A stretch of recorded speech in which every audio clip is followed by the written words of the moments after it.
السلام علیکم ورحمۃ اللہ وبرکاتہ۔ یوٹیوب چینل مدنی اپڈیٹ پر خوش آمدید۔ آج آپ کے لیے مدنی پھولوں کا گلدستہ لے کر حاضر ہوا ہوں۔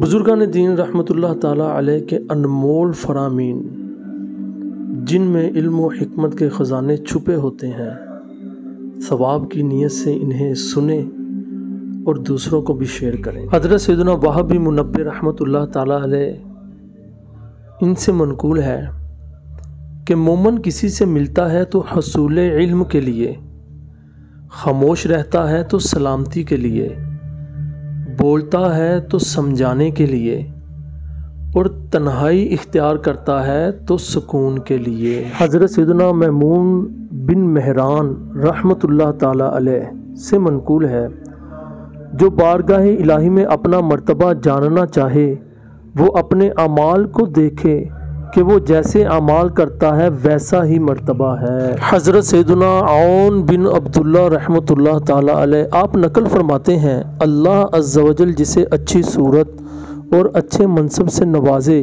پھر وہ اللہ تعالیٰ کے لیے عاجزی کرے تو وہ اس کا مخلص بندہ ہے۔ حضرت سیدنا امام حسن بصری رحمۃ اللہ تعالیٰ علیہ سے منقول ہے، جو شخص آپ کے سامنے کسی کی چغلی کھاتا ہے تو وہ آپ کی چغلی بھی کھائے گا۔ حضرت سیدنا عمر بن عبدالعزیز رحمۃ اللہ تعالیٰ علیہ ان سے منقول ہے کہ فرائض کو ادا کرنا اور حرام سے بچنا افضل عبادت ہے۔ حضرت سیدنا نجیح رحمۃ اللہ تعالیٰ علیہ سے منقول ہے، خوف خدا رکھ کر بولنے والا خوف خدا کے سبب خاموش رہنے والے سے بہتر ہے۔